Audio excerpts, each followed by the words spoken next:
It's my great pleasure to introduce Elisabeth Root. She's a faculty member at Ohio State University, to which I've been many times. She has a Ph.D. in Geography from University of North Carolina at Chapel Hill, which has a long-standing and much cherished focus on matters connecting health and geography.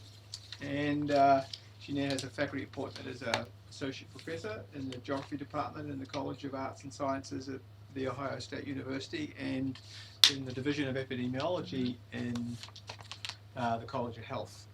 Right, so I'll let you introduce your topic. Thank you. And thank you all for coming. Yeah.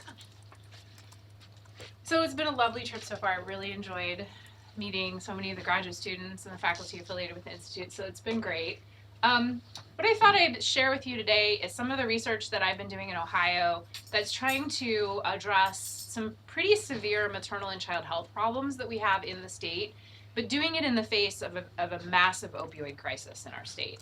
So there's sort of these two health issues that have collided in Ohio that's created a situation that has basically engendered a relationship between the universities in the state and the local state government to try to help solve this problem and move it forward by putting as many minds to the problem as we possibly can. So this is a story of maternal and child health and how it's affected by the opioid epidemic, but also this really deep and very productive relationship that's been created between university faculty and our state government that is essentially tried to throw all of our expertise in data-driven policy at this particular issue. So it's been a very unique experience for me as a researcher, because many times in the academy we sit in our ivory tower and we wonder if our research is reaching anybody, right? And this is one of those moments in my career where it's clear to me that my research is reaching somebody and that I'm helping to inform policy and change things in my state, which is really exciting. So to set the stage, Ohio has consistently struggled with birth outcomes since basically way back in the 1980s. So we have one of the highest rates of infant mortality in the United States. We also have one of the highest rates of preterm birth, which is when a baby is born before 37 weeks. And it's gotten better over time, but we are still ranked 45th in the nation. So Ohio ranks down with like Louisiana and Mississippi and Alabama in many of these birth outcomes. And given that Ohio is a fairly well-populated and not a impoverished state, it is surprising that we actually rank down so poorly in these outcomes. And this is just a graph to show you red is preterm birth, black is infant mortality, and our rates are the solid lines, and the national average are the dotted lines. So you can see that we're significantly above the national average, and actually our preterm birth rate has held pretty steady for the last 2 decades, meaning we've made no gains whatsoever in this area. So not particularly great. We also know from a lot of the research that I've been doing in Ohio that birth outcomes are very spatially heterogeneous across the state. So we have pockets where we have very, very high infant mortality rates, like akin to what you would see in sub-Saharan African countries, right? Or maybe in Bangladesh or some Southeast Asian countries. So we have infant mortality rates that range all the way up to 50 per 1,000 birth, which is astronomically high in the United States. Right, and then we have areas that are doing very, very well, right? And many of those areas that are doing well are located in our large urban centers, and many of the areas that are doing very poorly are sort of stratified between the Appalachian South, right, and some of these deeply entrenched, deprived communities in our urban areas like Cleveland and Cincinnati, okay? So what most people don't know about Ohio is that Ohio is an Appalachian state. Fully a third of our counties running along this border like this are considered Appalachian communities, okay? They have very different cultural and social norms. They're very interesting areas of the state. They're also very rural. And in fact, we have some of the few counties that are really considered isolated rural in the United States. Like there's almost no way in and almost no way out. And they're mostly located in sort of this region of the state, okay? So it's an interesting and a very diverse state. We're sort of a microcosm of the United States in many regards. So this is just some of the work that we did in mortality and preterm birth. And these black outlined communities are target communities that were picked by the state for specific maternal and child health interventions. They were given block grants to develop community-based programs to develop, to decrease some of these infant mortality and preterm birth rates. They're called OEI counties. So we're doing this, though, in the midst of a pretty dramatic opioid epidemic in Ohio. So again, Ohio has one of the highest rates of opioid overdose deaths in the nation. It has started to, well, that's not true. I just looked at the 2019 data about 2 days ago, and we saw an increase again. So in 2018, we saw a bit of a dip in our opioid overdose rate, but unfortunately, it seems to have gone back up in 2019. That's not common knowledge yet, so maybe I embargo that for the rest of this talk if you don't say anything, because that comes from the state's data that I'm looking at. So you are saying don't stay in the Ohio and move to Los Angeles. I know, right? I'm like, why would you go to Ohio? There's lovely things about Ohio. So the rate of opioid-related overdose deaths is about 32.9, or it was in 2016. As I said, it's peaked a little bit, but that is quite like threefold higher than the rest of the United States. So we are really at the heart, ground zero of the opioid epidemic you hear so much about in the United States. What this has done is it's sort of created a clash between trying to improve maternal and child health outcomes and trying to address the opioid epidemic in the state. So this is another bit of data. This is the percent of hospital births diagnosed with what's called neonatal abstinence syndrome. So this is when a baby is born to an opioid-addicted mother and is already addicted at the point of birth, and it's called neonatal abstinence syndrome. And so these children are often held in the hospital for up to 6 months to detox them, basically to help them through withdrawal before they're allowed to move back into the community with their parents, right?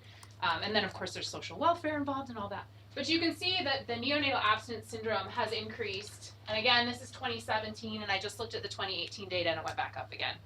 So we made some slight gains, 2016, 2017, and we seem to have stepped back from those gains that we've made across the board. So what was completely remarkable to me is that we did an analysis for the, yeah, sorry, go ahead. Regarding the last slide, what's the death rate for kids or babies? So it's not that high. Okay. So there is definitely a higher rate of infant mortality among children that are born with neonatal abstinence syndrome, but it's not so much higher.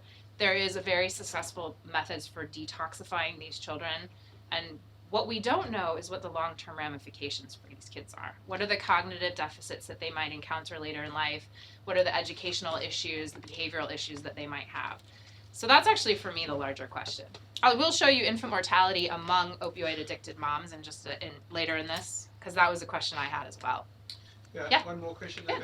Is it really 1.5% of hospital births? It is 1.5% of hospital births, but this is just neonatal abstinence Yes. syndrome, Yeah, which yeah. is the most severe end of the scale. Yes, I know. Yeah. But yeah, it's 1.5%. Still high. It's still high, Yeah. and much higher than other states in the nation. Yeah. So in our partnership with Medicaid, which I'll talk a little bit more about in a second, we took a look at how this sort of played out among children that were born into the Medicaid system. So Ohio is a Medicaid expansion state. So for those of you who are not 100% clear on how insurance works or what that means, as part of the Affordable Care Act, right, states were given options for how they could expand health coverage to different populations, mostly lower income populations. One of the options was to expand the Medicaid program, which traditionally served people who are at 150% of poverty or lower. Different states have slightly different laws for that. It was to expand it to a much larger population, right? Anybody basically could buy into the Medicaid system if they wanted to. And that's what Ohio chose to do. What that means is that somewhere in the realm of 80% of births in Ohio are covered actually under the Medicaid system. We have some record of it in the Medicaid system, which is pretty remarkable. So as you take a look at all this Medicaid data that I'm going to present to you, keep in mind that this represents a very, very large chunk of the births that are occurring in Ohio, okay? So we took a look at what this population looked at, right? Not just sort of the characteristics of babies that were born with a prenatal opioid exposure and those without, but also how many babies were actually born to a mom that we could say we were confident had an opioid exposure during pregnancy. This is really hard to figure out. How do you figure out if a mom had an opioid exposure unless her baby was born with NAS, which is a small fraction of them?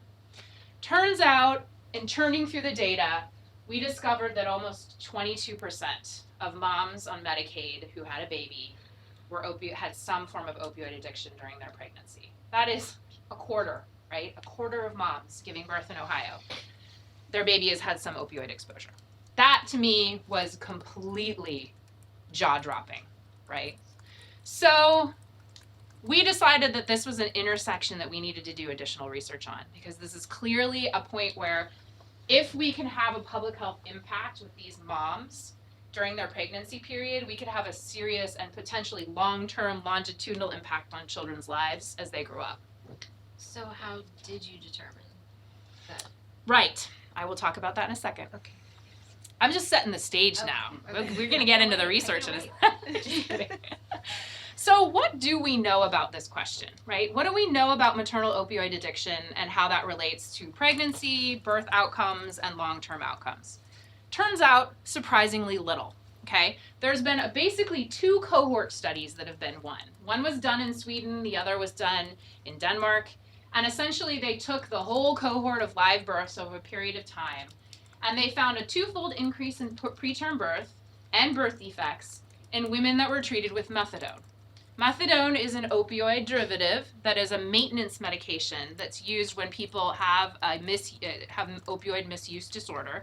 They're put on this maintenance medication to essentially move them through the treatment process. Right? It's an evidence-based practice for how to reduce opioid addiction over time.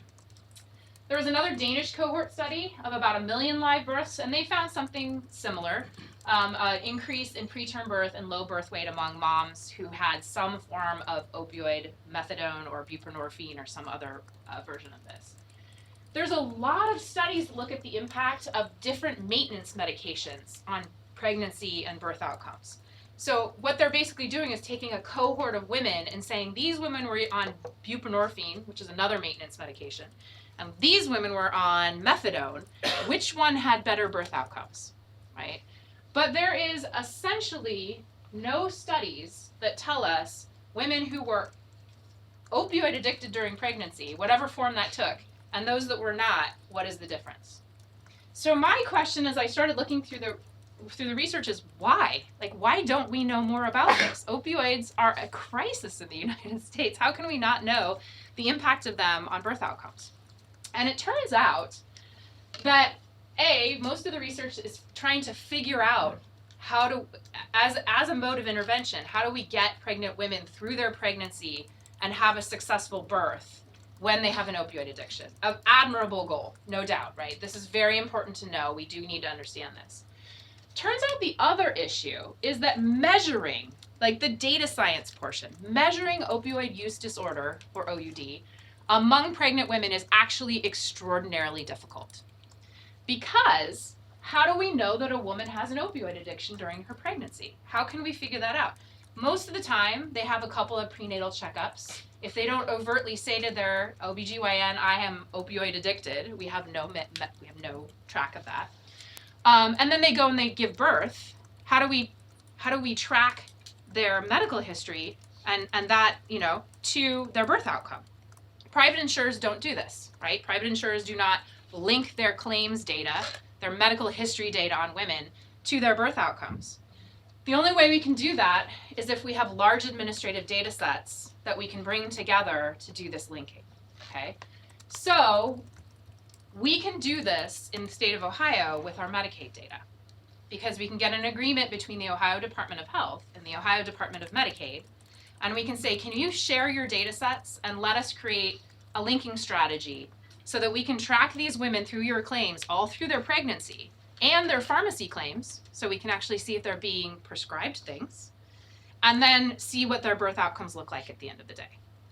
So that's what we did. And that is in part because of this intensive response by several large agencies in Ohio, including Medicaid and Health, but also the Ohio Commission on Minority Health, the Ohio Commission on Infant Mortality, that basically made this point of, we think we have programs that are going to work. We think we know what populations to target. We think we know what to tell physicians in order to help women be healthy during their pregnancy. But in reality, we need a more coordinated effort grounded in Ohio-specific data to identify these risk factors and move this entire enterprise forward.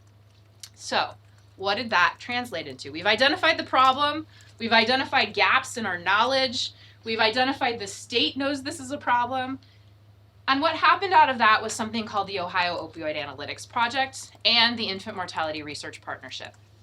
These were two initiatives that were started as a collaboration between the Ohio Department of Health, the Ohio Department of Medicaid, and actually our Jobs and Family Services, which is our welfare agency. These three agencies got together and they said, you know what, we have no idea what's going on, and we really need help. And they went to the Board of Pharmacy, they went to Ohio MAS, which is our Mental Health and Addiction Services, and eventually they went to the Ohio Department of Higher Education and said, how do we solve this problem? How do we get this information that we need? And they decided to fund two initiatives. And these are the two initiatives. And I have actually been a PI on both of these initiatives. I wouldn't have done the opioid analytics one if I hadn't done the infant mortality one. But networking, right, and relationships are very, very important everywhere, but in particular in Ohio. So once you are acknowledged as somebody who is willing to work towards a goal as a partner, this becomes a very important, you become a very important resource in the state. So this is actually what ended up out of those. These initiatives were funded by the big three, Health, Medicaid, and Ohio Department of Education. They were large funds. They were, to each PI, won about $1 million for about a year and a half worth of work, which is a lot of money. So they were willing to put their money where their mouth was. And they said, you need to come to us with a proposal of how you're going to use our data to help us solve these problems. We will provide you free access to our data. There's a long thing. Basically, it ended up being called the Ohio Data Lake. And all of the major agencies that I showed on the prior page agreed to put all of their data, their raw data, into this place, into this lake. And then we were allowed to clean it, we were allowed to link it, we were allowed to do whatever we wanted to it within this sort of secure data environment that they created, this data lake. Then we had a changeover in administration. We had a new Republican governor come in, Mike DeWine, and actually, to his credit, he signed an executive order solidifying this, calling it the Ohio Innovate Ohio platform, and setting aside funding from the budget specifically to go to this effort. Right, so we now have this amazing data resource across all of these agencies in Ohio where we can start to really harness the power of these huge administrative data sets that used to sort of act in isolation that we can now bring together. Right? And keep in mind, these agencies, they have address level information on everybody who goes through the system, right? We have addresses on death, we have addresses on birth, we have addresses on Medicaid. We have addresses for Medicaid that update monthly, right? Because they want to charge people for services, right? When money's involved, the addresses are always correct. So we have all this geographic information, which is remarkable. And so what happens is the Ohio College of Medicine, which is our government resources center, it's at OSU, but it actually acts as a liaison to all of these different government agencies. And they come to Government Resources Center and say, we want your best and brightest researchers, you know, just because that's the way it is. We want your best and brightest researchers to propose how they would use all this information to help us solve our problem. So this is a flipping of the traditional academic model on its head, right? Usually as researchers, we say, this is the question we want to answer, right? And Medicaid, can I have your data because I want to answer this question? And this was a case where they said, this is the problem. You can craft specific research questions to answer this problem, but this is our problem that we need solved. And we really want to engage with the academic community to help us solve this problem. And so many of us wrote a proposal. I wrote one that was all about understanding spatial heterogeneity and spatial dynamics of these different things, and then using that information to target place-based intervention programs for the state. That was my shtick, which is my passion actually as a researcher, just not maybe necessarily in the opioid space at the time. And they bought it, and we were funded for, it's now been 4 years of continual funding that they've offered us to continue this effort. So this is some of the stuff we did. What they wanted out of us is they wanted us to estimate modifiable risk factors. Now this may be like, sure, modifiable risk factors. But there's a lot of research where you do lots of fantastic statistics at the end of the day, and you learn that like age, sex, and race are the 3 biggest risk factors. We cannot change a person's age. We cannot change their sex. We can change their gender if we so choose, but we cannot change their race, right? So these are not useful bits of information for a government agency trying to target intervention programs. So they wanted to think outside the box and how do we figure this out? And they wanted 2 things. They wanted information for physicians so that physicians could adequately and accurately target at-risk individuals in the office-based setting. That was not my team. I didn't work on that one. They also wanted area level factors. They wanted social determinants of health. They wanted to understand how the fabric of communities affected these things so that they could guide program and policy implementation in the state. Where do they direct funding? What sort of funding do they direct, right? What sorts of programs are necessary? That was the one I worked on because that's what I'm interested in. So in the course of all of this, we did a whole lot of work on infant mortality and preterm birth. I'm not really going to talk about that much. We then were funded for a whole nother round to try to investigate this sort of interplay between maternal opioid addiction and children's health outcomes. And that's what I'm going to spend more time with. And we kind of posed 3 broad questions. What is the geographic variation of maternal opioid addiction and NAS, neonatal abstinence syndrome, look like? Because nobody knew. Nobody had ever created a map of these things, ever, in the history of the state. They have one poor GIS guy who works at the Department of Medicaid, and like everybody asks him to do stuff. The guy is way overburdened. And I keep saying, you gotta hire more geographers. We graduate them. I will send them to your office if you wanna hire them. Because they really don't have a lot of geospatial capacity at the state agencies. I asked what area level factors predict rates, because they were really interested in this. Do I start an unemployment program? What do I do, right? And then the final one is really, what do women born, that should be kids. What do children born to mothers with opioid addiction have, do they have a higher risk of these birth outcomes, right, these adverse, because that question hadn't even been answered in the state. So we're really cutting edge. And this is what we ended up with in terms of data. So these are, we created a fully linked data set that we called the WRA file, the Women of Reproductive Age. It essentially took all of the Medicaid claims to a woman who was pregnant and then gave birth for the year prior to her birth and the year after her birth. So it was basically a 2-year timeline of claims. We linked to that backbone all of the data from the death certificates and the birth certificates, so we could see what the outcome was in terms of infant mortality and birth outcomes. We then linked in a whole bunch of other things like the Medicaid provider files.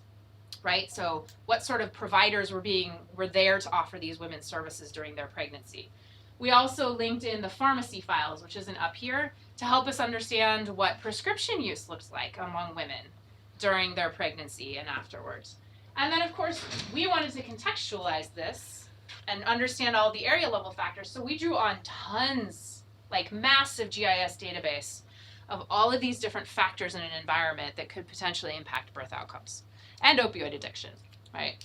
So we ended up with this just huge file of like 1 million births over this time period that we could harness in order to understand what was going on. Yeah? Did you include miscarriages too? So there is some information on miscarriages if it happened at 22 weeks or later. So we got later miscarriages.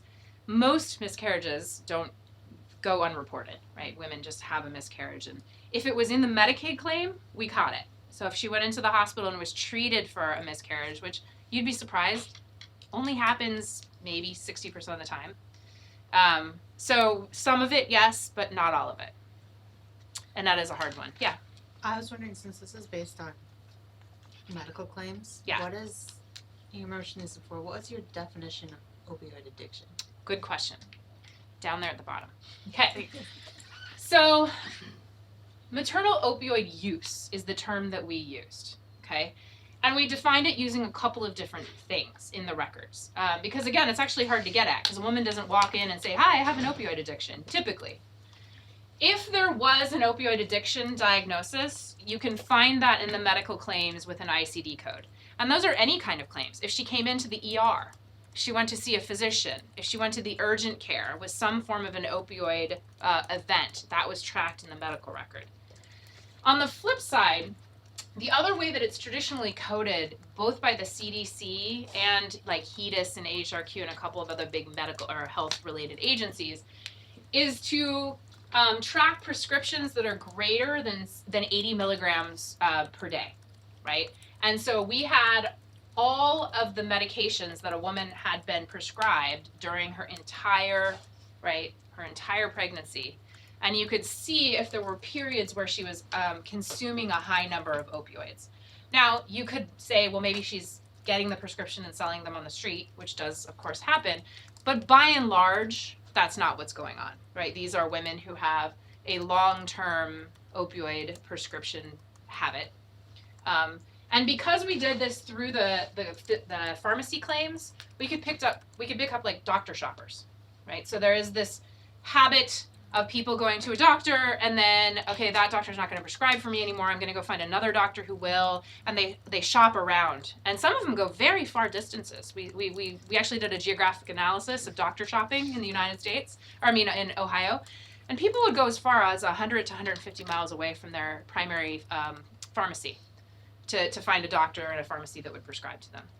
And so this also got picked up. And then we combined the two, and said if a woman had either of these criteria, we could assume that she had some form of opioid exposure.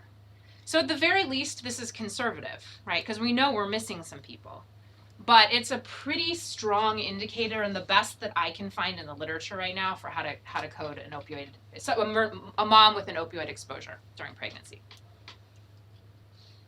Yeah. Do you feel like the majority or a significant majority of women who are opioid addicted during pregnancy are getting prescriptions versus getting Good question. unprescribed? At the beginning of our study period, because the data span from 2012 to 2017, the early part of the study period, yes, it was prescriptions. It was definitely dominated by prescriptions.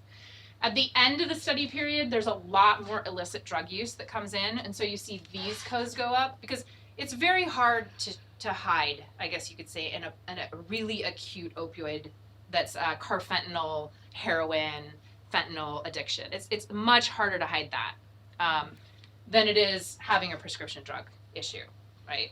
So this increased in the later period. This was higher in the preceding period. The other thing we started to see is women with methadone, like who were on a maintenance medication. So we're on methadone, we're on buprenorphine or Vivitrol or something like that. And that starts to but they're also diagnosed before they're put on a maintenance medication. And was your indicator was just opioid addiction, or did you also look at Like how the different severity of the medications opioid addiction? and the different medications and stuff? Yeah, so I did not. There was another team that actually spent a lot of time sort of sorting through all the different kinds of medications and whatnot, and illicit and legal. That was not my team. So for the purposes of our stuff, we were looking at whether or not a mother had a misuse problem during her pregnancy, right? Because we don't even use the word addiction anymore. Did you guys know that? Here's my language, my health language. We no longer say medically assisted treatment, MAT. We now say MOUD, medicated opioid use disorder. We don't say addict or addiction anymore. We say use or misuse. Misuse is the more common term. And then we say a substance use disorder, not substance abuse disorder or anything like that. I had to completely change my language when I started working in this space. And I still trip up. I said addiction on the phone the other day, and I was like, ugh. And I got an email from our sponsor saying that I was using the improper language later in the day. Yeah. Okay. So at the end of the day, after sort of cleaning all the data and sorting through it, for the period of 2012 to 2017, we had 329,000 births that we could look at. That's a good chunk of change, right? It's not a huge data set, but it's certainly a data set that gives enough power to any analysis that you're doing that the results you're finding are probably not spurious, although there's always potential of uncertainty, of course, in statistical analysis.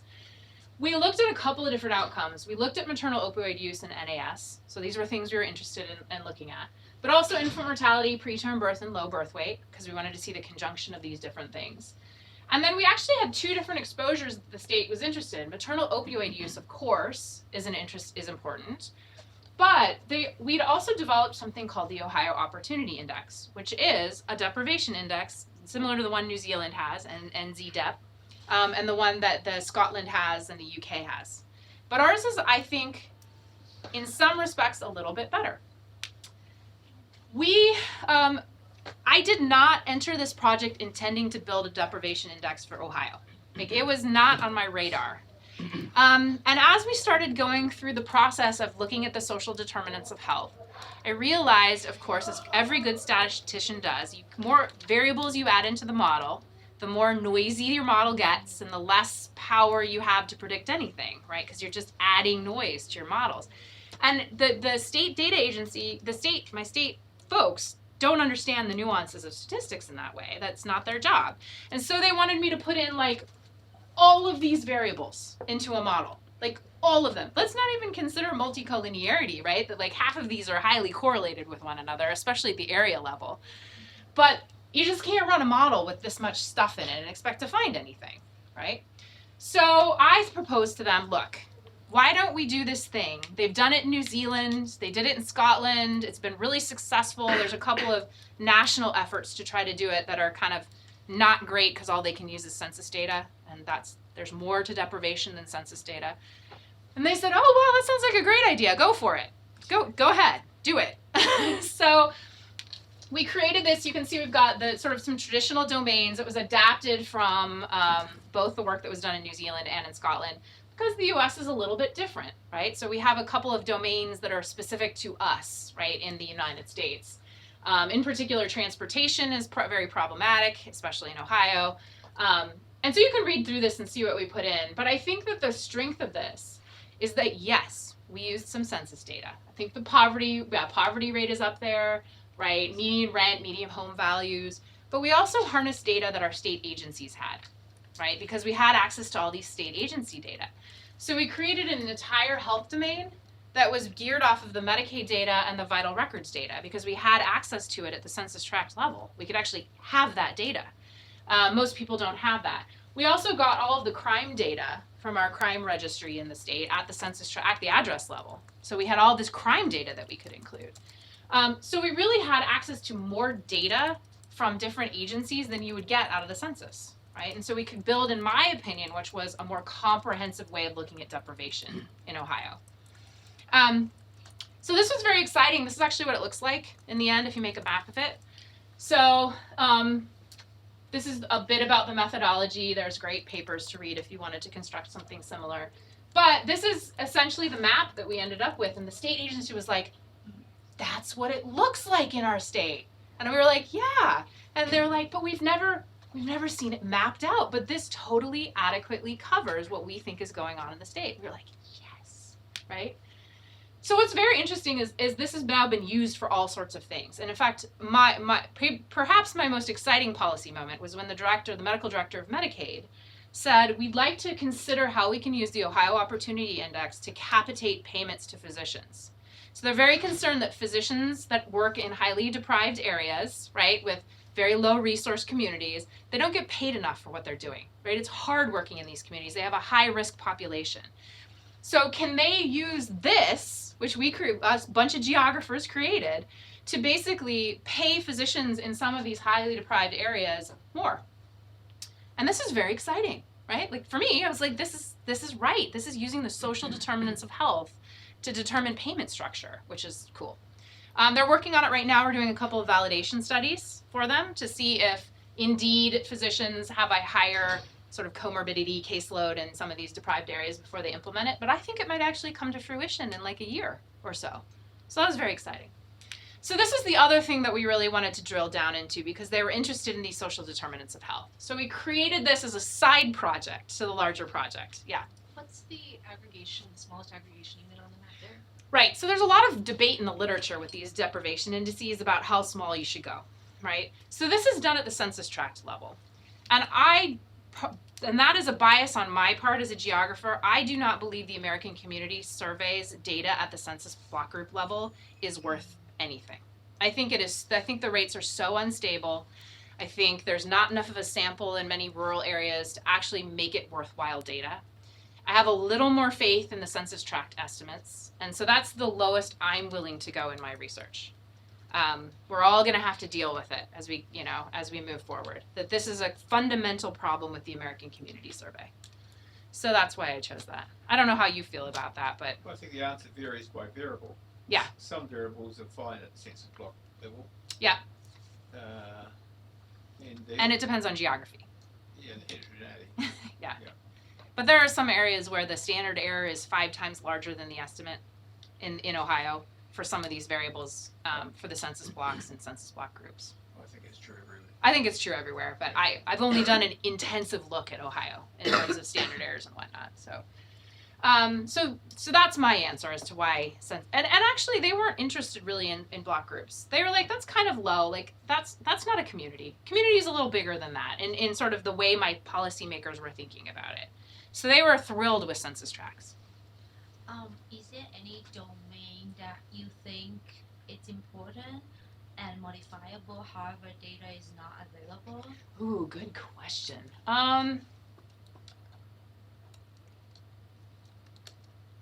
I think that the employment domain does not accurately represent what's going on.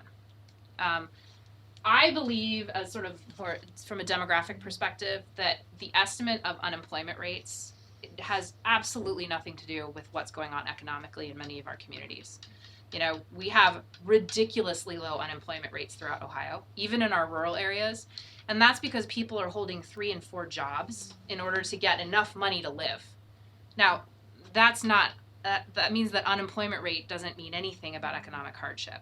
And yet we use it as a hallmark, like, oh, if everybody were employed, then everybody would have money and they'd be fine, right? That's this idea.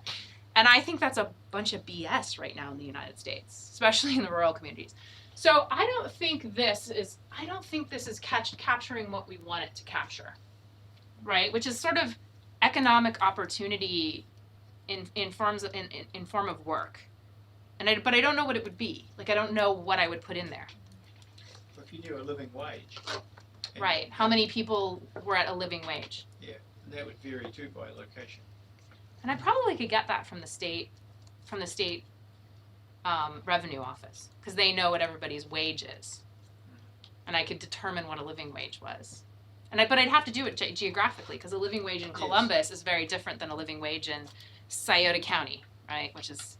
But there's a methodology. I'm sure there's a methodology to do that, because in California there are jurisdictions that have legislated a living wage. Right.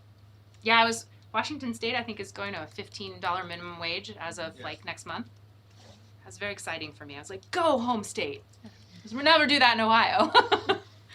But that's a good idea. It's a good point. I think that would be one thing I would change. Do you think there's domains that I'm missing that you would think would be really important for understanding the social determinants of health? Or sort of opportunity or deprivation? I don't know about the data sources for it necessarily, but I'm thinking as somebody who looks at community dynamics, maybe something about social networks or community cohesion. Ooh, social cohesion, yeah. There are metrics for it, but it's usually something you generate rather than something you collect and work with.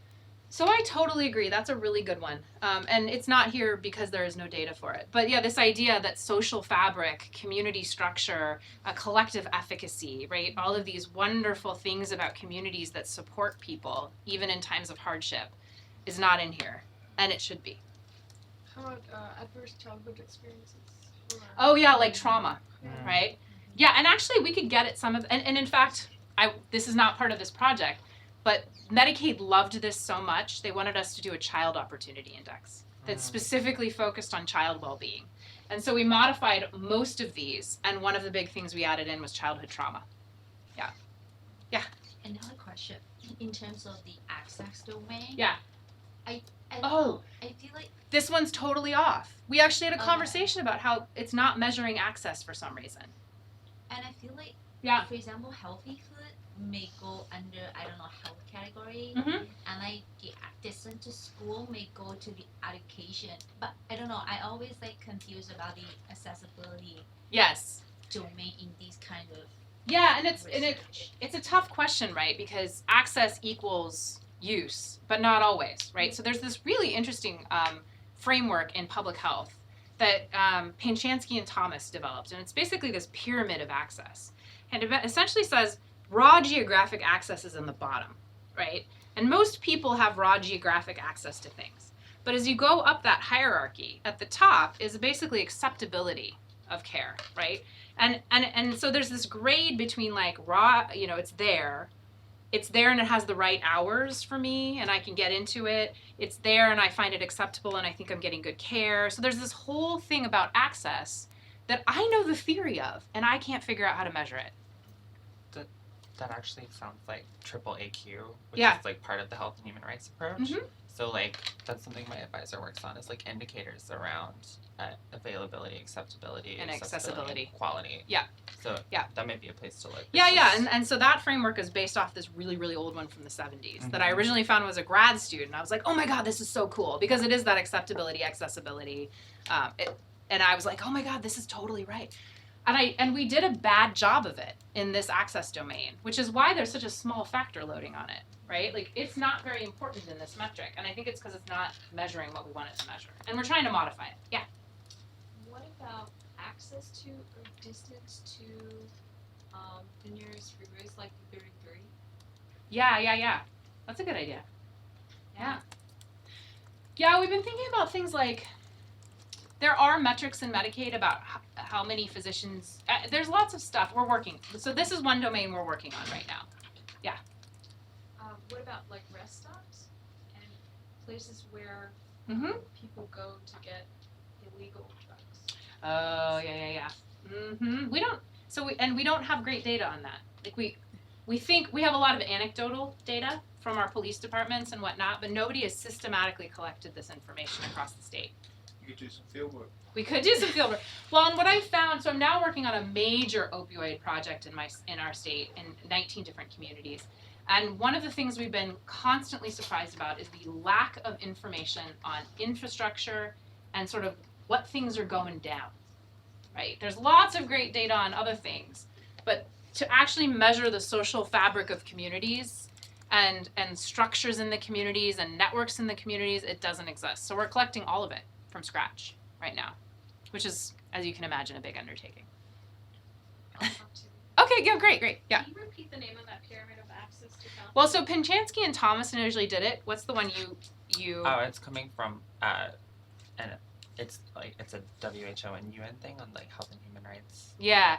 So Panshansky and Thomas were the original health services researchers, and then the WHO, and I think the UN, I don't know, it's something like that, published another one on health and human rights, and it's like a white paper that they did where they have that framework kind of reimagined. Well, it's from General Comment number 14 on Article 21 on the right to the highest attainable standard of physical and mental health. I didn't know that.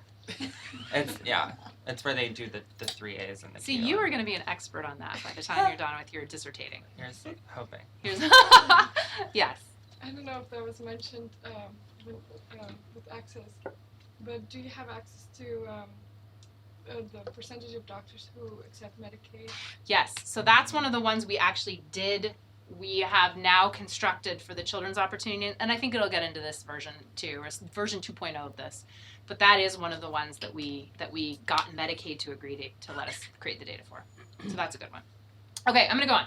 So Ohio Opportunity Index. So what did we do with all of this? So here I am saying, hey, geography has so much to offer you. Let me show you what we can do for you as a discipline, geospatial sciences. And so we did a couple of different things. First and foremost, the state wanted maps. Policy makers want maps because basically all policy is about maps, right? It's all about geography. And so we actually did a tremendous amount of mapping. But they wanted us to just throw all of our data into a map and give it to them. And I said, as a good scientist, I cannot give this to you. Because, right, when we have small numbers, and thankfully, infant mortality, preterm birth, and maternal opioid addiction is still a small numbers issue, especially at the census tract level in Ohio, we can't just map it because these maps are meaningless in some respects because the data are very unstable because we have small areas and small numbers. And so I had to convince them, and this is basically the argument that I made to them, that they needed to develop the capacity, and I could do for them now, to smooth rate maps, right? To basically use some form of a statistical methodology to smooth these maps. And then I talked to them about the pros and cons of different ones that we could use, like headbanging approach versus all these different ones. And in the end, we ended up using basically a conditional autoregressive type model to smooth these rates based on adjacency, because we have census tracts. But as I said to them, spatial smoothing helps reduce noise. So your maps actually make more sense when you look at them, rather than looking at noise. And so this is actually an example of that, right? So this is one of the first maps I showed them. That this is the raw rate map, and this is the smoothed rate map, right? And they tell very different stories. I mean, kind of. You can still see patterns, right? But this is noisy, right? It's messy, it's noisy, and then this looks a lot more like a pattern. The other thing that I sold them on is that they have suppression rules. I got special dispensation to show this one. When you map raw rates, half this map is blank, because I have to suppress rates based off of small numbers, less than 5 in the numerator. When you do rate smoothing, you no longer have to do that, right? Because you've created artificial data. And so you can now show a map of the whole state to anybody who wants to see it. And there's no problems with privacy restriction. That was a big deal for our state agencies. They were suddenly like, oh, well, of course we'll do rate smoothing then. Of course, I also had to then explain to them that they are made up rates now. Not made up, but they're statistically adjusted rates. But most of them were fine with that because they age adjust rates and they do other things in the epidemiology realm. So they were comfortable with that, which I was surprised by. I thought they wouldn't be comfortable with it. The other thing that we did is that because we were using this area-based data, we now had to use different modeling techniques. And I'm a big fan of the easiest method, the most simple method is really the method you should go with, unless there's a compelling reason to use something more complicated. So I spent a long time speaking with them about, they are all familiar with regression. Like everybody knows what a logistic regression is at the state Medicaid and Ohio health offices. Like they get that. What they don't understand is that when you have space involved in this process, you have biased estimates, right? Your estimates are just not an accurate depiction of what's going on because you have spatial autocorrelation. So I spent a couple of meetings with them explaining what spatial autocorrelation was and why it was problematic. And they were really interested, and they said, okay, well, what's your solution then? Like, you're telling me I can't run regressions on my health data anymore? That's like the workhorse of modern epidemiology. And I said, no, there's ways of doing this. We just have to use a spatial model. And the interpretability of them is the same. Like, you still get a point estimate, you still get confidence intervals or credible intervals if you're using Bayesian models. And you interpret it the same way. It's just that I'm going to run a slightly different model that takes space into consideration. And they're like, oh, that sounds fine. Let's do that then. And so we ran a series of spatial conditional autoregressive models, so CAR models. We use R, which the state agencies loved because it's free. They don't have to invest anything in software. They were very happy about that. And we basically said we're going to do spatial proximity based on census tracts. And what we report in the end is something they're very familiar with, something called an incident rate ratio, right? So what is the rate, the incidence rate? What is the ratio between, different factors in my model, which odds ratios are very familiar to them. They like those. And then we didn't spend a lot of time trying to tell them the difference between credible intervals and confidence intervals. We basically said they're different, they're constructed very differently, but you can use them in a similar way to understand what's going on with your models. Okay, so this is all about this is about learning a language to work with policymakers, right? That doesn't diminish the science, but provides something they can work with and are comfortable with. And I think it's a real skill. Can you go back one slide to Yep. the previous one? Or to one of the maps, sorry, maybe two. Oh, the maps. Yes, that one. How unpopulated are some of these really unpopulated tracts? So that's a great question. So some of the rate stability, of course, is related to population size. Right. So by and large, Ohio is a pretty dense state. We have a population of 18 million people in the state. So it's pretty highly populated. This region right here, very, very few people.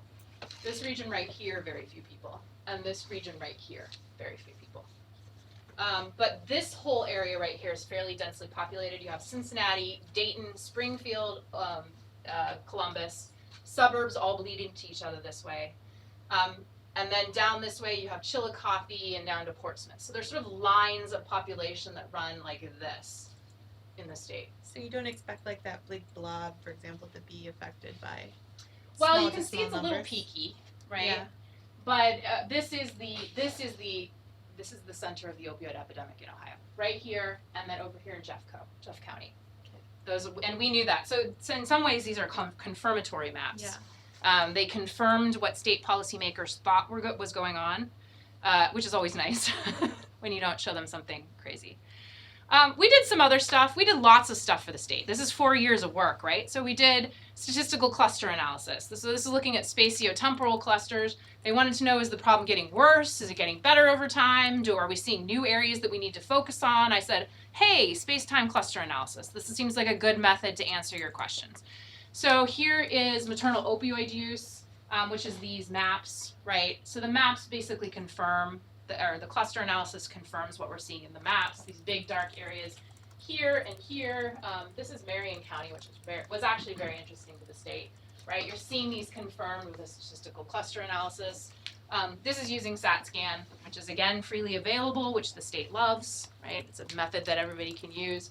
We also did some Bayesian cluster analysis, which was much more complicated and harder to explain to the state. So we backed off of that. I'm writing a paper on it, but I'm not sure it's what I would present to the policymakers. And then this is neonatal abstinence syndrome. You would expect to see an echo of this in the prior map, because this would be the extreme example of what would happen from maternal opioid use. And indeed you do. You see this big area down here, Jeffco over here. This is kind of interesting. This is actually one of the main drug lines to the state. It comes down, it goes through Toledo, it goes or wraps around the lake and up to Cleveland. And there's basically a drug route that everybody knows about in that area, which is kind of interesting. So we did it for neonatal abstinence syndrome. And then to help them answer questions about sort of what's going on with maternal opioid addiction, we used maternal opioid addiction. We ran these spatial conditional autoregressive models, and we said, what are the area level factors that predict maternal opioid addiction rates in a state? Okay, so this is an area level analysis. This is not individual level. They didn't want that. They actually wanted an ecological analysis. And one, of course, would be this line, right, where you don't see, there's no statistical difference between women who are opioid addicted during pregnancies and those that aren't. And we used actually the opportunity index domains. So we actually pulled apart the opportunity index, used the different domains. They're z-scores, so it's basically a standard deviation increase. That's what it leads to, an increase or decrease in the rate ratio. We also had a bunch of things on criminal drug positions, the OD rate, the overdose rate in a community, how many prescriptions there were, how many MAT providers. We modeled this to high hell, to be honest, like 6 months of doing all sorts of interesting hypothesis testing. And they were interested in a couple of things. They were interested in the fact that, if you have an increase in housing, and available housing, you would see a decrease in maternal opioid addiction. If you saw an increase in employment or education opportunities, right, you would see a decrease in maternal opioid addiction. If you saw, this was the one that really they didn't like. An increase in access to services equals an increase in maternal opioid addiction. This, to me, is a temporal issue, right? We're probably seeing women who are near services are actually getting diagnosed, and so they're showing up in our data set. So I said, I'm going to put this one in here, but you need to realize that the law of causality does not affect. It's just not going to work here. And so they were, we went through a lot of these. This is how I presented the data to them, because this graphical way of displaying the data was easy for them to understand. Once you set this like reference as one, and like this is good, this is bad, but not quite so black and white language. And as I said, they were very familiar with IRRs and with all of that, so they were okay with the data being presented this way. And then I didn't even say credible intervals. I just said CIs because that made it easier for them. There was a lot of thinking that went into this. Okay, so this is the last piece that we did. This is the effect of opioid use on birth outcomes, right? So I wanted to see, in our population, was there an increase in infant mortality, preterm birth, and low birth weight among women who were opioid addicted, right? This being the baseline for no difference, right? That there was no increased risk or decreased risk right here. And what you can see is for infant mortality, there is an elevated risk, right? The adjusted odds ratio is 1.1, so about a 10% increase in the risk of infant mortality, or the odds of infant mortality, for women who were opioid addicted. But, you know, it sort of doesn't hit the litmus test, right? The interval goes over. And that's because we have a small sample size. There's really still not that many infant mortality events, thankfully. But as you get to some of these events that are more common, you can see a definite increase in risk in this population, right? Just dramatic increase to the point of basically 50% greater odds of low birth weight, which is huge, right? That in like public health speak, that's a big risk factor for something that is complicated as birth outcomes. So this was something that they were like, oh my gosh, because what we've seen in Ohio is infant mortality is coming down. Oh my gosh, it's going back up again, starting in about 2014. And I was able to say to them, the reason you're not making gains in infant mortality is because you have this massive opioid problem. And we know that babies who are born to an opioid addicted mom, which has increased dramatically over this time period, have a higher rate of all of these outcomes. So that's why you're seeing this reversal in trend, even though you've put so much time and effort towards reducing poor birth outcomes in the state. And the state was like, oh, thank God, right? Because they were getting hammered by the press, by everybody, as to why infant mortality is still so high.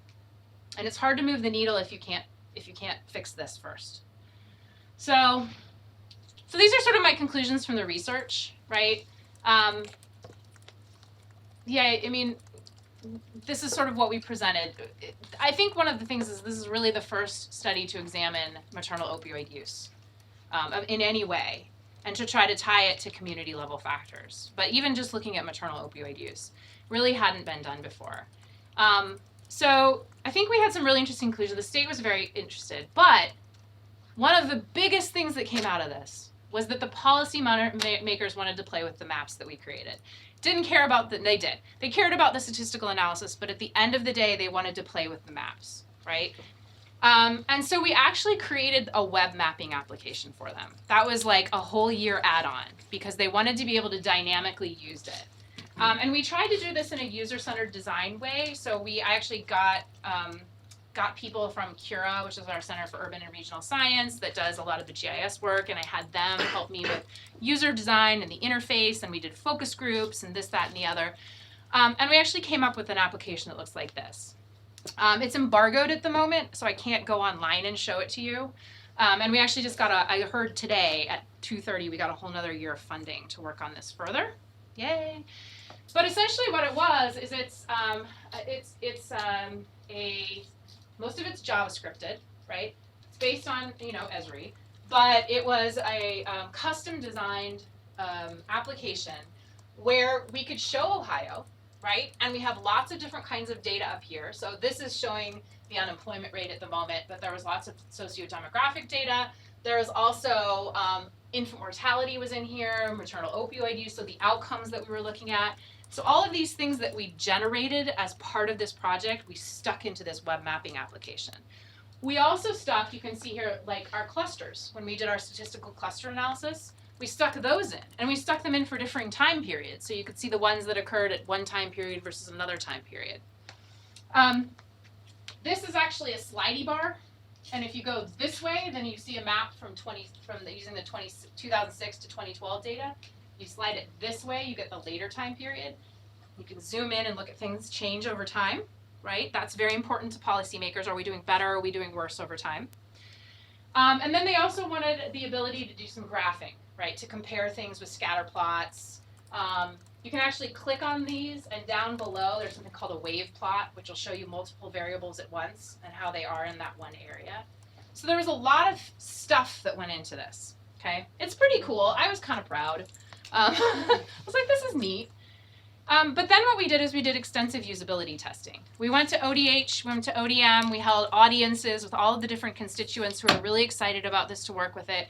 And we actually did tasks. We asked them, you would like to identify a small area in your community that is a high priority area for a new maternal MOUD program.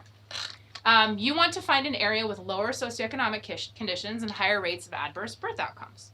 Go, right? How would you do this with the application? And we gave them some instructions, right? Maybe find these things. And then they reported back to us what options they used, what features they used, whether it was easy, whether or not they could figure it out, all sorts of stuff like that. And we did about 4 different tasks, did it across different agencies, different tasks. And then we asked them a series of questions at the end of the day as good usability testers. You know, we said, we asked them things about the usability of it and the usefulness of it, which are 2 actually different things in usability testing. I didn't know that before. This is me learning as an academic. So this is usability, right? What did you think about it? What was easy? What did you not like? Did it fit in your screen, right? Or were you having problems with it? And then there were usefulness questions. And actually our usefulness questions are these. Will this be a positive addition to your department and for Ohio state agencies, right? This will help me identify areas of high need more efficiently compared to the data that I usually use, right? So these are the usefulness questions that are trying to get at whether or not this app creates an added value to the work that they're already doing. And you can see we did pretty well. It would not help them prepare quarterly reports. They did not see that functionality. And then this one, I will use the IMRP web mapping application as a primary method for community-based surveillance, and they said no to that. When we sort of went through this and we talked to people, we kind of found out a couple of things in kind of bringing all this together. One is that there was considerable enthusiasm for this. Like every state agency we went to, we had a design, sort of a design conference where we'd ask anybody who was interested in this from the Ohio Department of Health to come to this meeting. And you'd get 15 people in the room, and they would all have 15 different suggestions for what they wanted on it. And then we'd go to Medicaid and they would, or health or whatever, and they'd do the same thing, and you'd have 15 more suggestions for what they wanted. So there was a lot of enthusiasm and very little consensus. And so trying to create one application that fit the needs across all of the different 4 Ohio agencies that we worked with was actually nearly impossible. So the lesson that I learned is that your web mapping application has to be designed to fit a certain function, right, or to answer a specific set of questions. And once you get to that, right, when you get to that core nugget of this is what it's going to do, then you can effectively design something. But going out and throwing the doors opening and say, what do you want to see in a web mapping application? Totally ineffective, right? So that was me learning because I hadn't really done this before.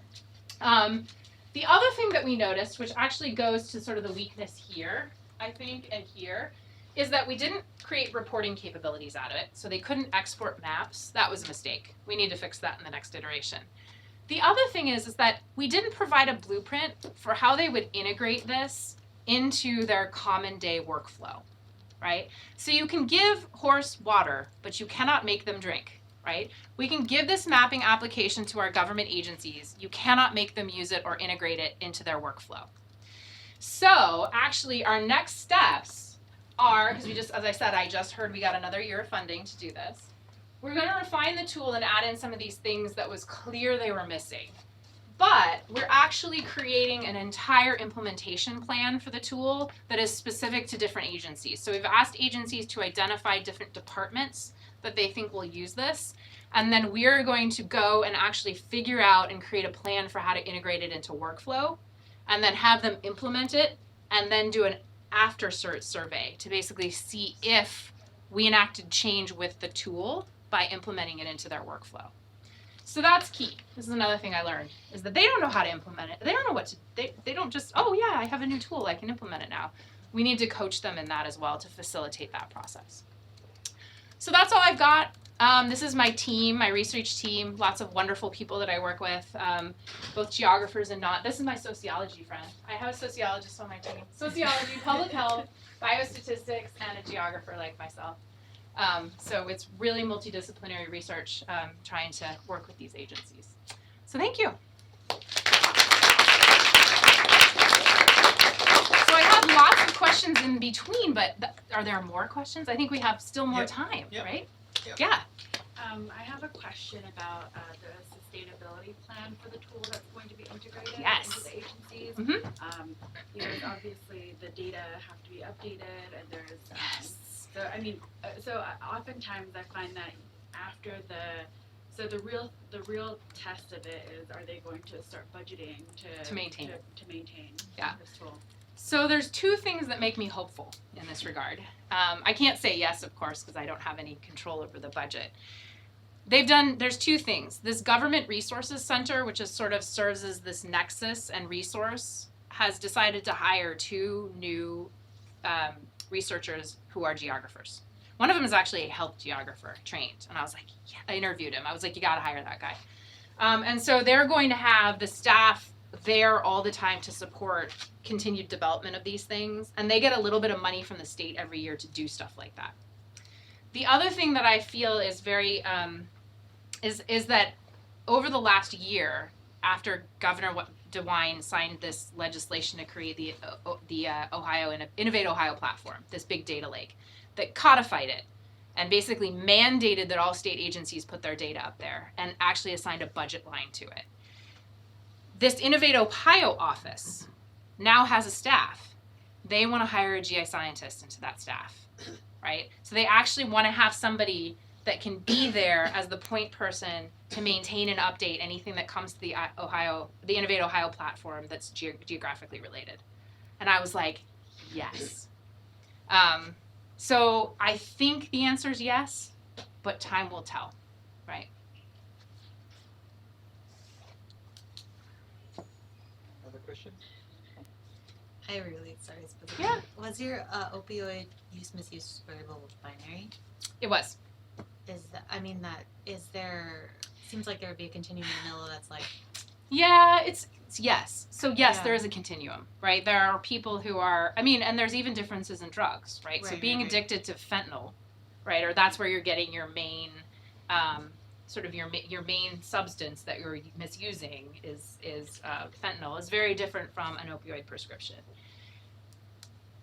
I believe the group that did the research on this, because that wasn't me, found that women who had, and it's coded poorly in the data, women who had coded an opioid addiction, and then somewhere in the codes it said, what that addiction, the substance of choice was, that women who had fentanyl and carfentanil had much higher rates of different things, including NAS, and women who were just misusing prescription opioids and were on a maintenance medication like Vivitrol or buprenorphine had lower rates, but still elevated risk.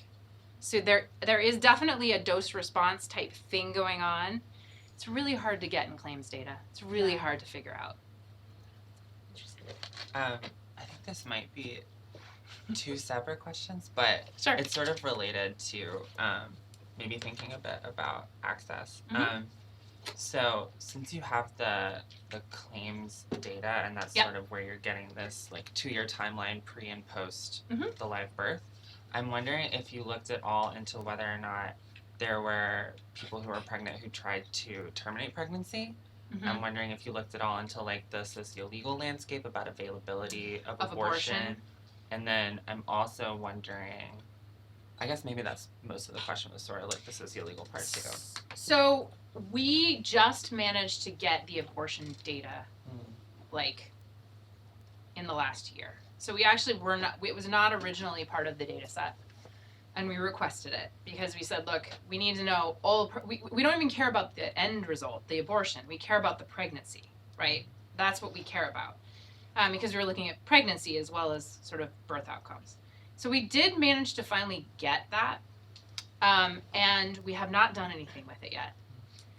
There is a group at OSU that is funded through private donors, right? Like a private that is specifically looking at how the socio-legal landscape in Ohio, which has changed dramatically over the last 5 years, right, has impacted not just abortion, but all sorts of things related to healthy pregnancy, right?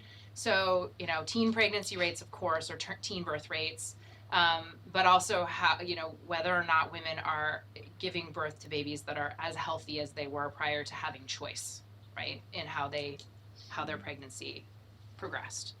So there is a whole group looking at that, and they have started to, I've seen some of the preliminary results, and it's clear that it's had a very detrimental effect on the health of pregnancy, if you want to think of it as like a more encompassing idea. They haven't published anything yet. I don't think it'll probably come out for another year. I think they want another year post the fetal heartbeat bill that was passed to come out before they actually say anything definitive. But it's fascinating stuff. It would be an area I would love to work in. I just frankly don't have time. I've got my hands full with opioids right now. I was curious about going back to the broader question about poor birth outcomes. Yeah. And you established pretty clearly, I think, that opioid use disorder has a relationship here. But I wonder what alternative explanations for poor birth outcomes, or if you told us today, perhaps a resurgence in poor birth outcomes you looked at, and whether, I mean, we know, for example, that smoking is back up in much of the country, particularly and in Ohio, vaping and so on, and obviously there's a lot of economic stress, so there's probably malnutrition issues and a lot of areas, food insecurity issues and so on. I wonder, so when you looked at competing explanations, how does your model hold up? So so in looking at some of these full models, so actually, oops, can I go back? Will it let me go back? Yeah. So actually this model, I didn't belabor it, but this is a model, the top model here only has maternal characteristics, right? Which includes essentially maternal opioid use. But it also includes all of the, usual suspects, age, race, education, marital status, all the great stuff that we get off birth records. But it only sort of includes these things that are really individualistic, right? Really part of a woman as she's going through this pregnancy and birth. This model here actually adds in all of these community contextual factors. It adds in, sort of measures of economic stress. It adds in crime rates, which are measures of social stress in a lot of situations. It adds in, drug climate variables. It actually added, and look at the point estimates. They don't move at all, right? So, if you think about comparative modeling, right, what this is telling us is that this is an important risk factor, and you can add all of the contextual stuff in you want, but there's such a clear biological link between drug consumption and poor birth outcomes that it's hard to actually see movement in that at all, no matter what you look at. Or just saying that they co-vary to the extent that... They could co-vary it, but these are multi-level models. Like we're trying to, we tried to do modeling correctly to control for some of that covariation that's occurring. So I hear you on that. I was shocked because this is not true if you're just looking at preterm birth and you modeled maternal characteristics devoid of opioid use and then you added in community. This does move. We actually see changes in it.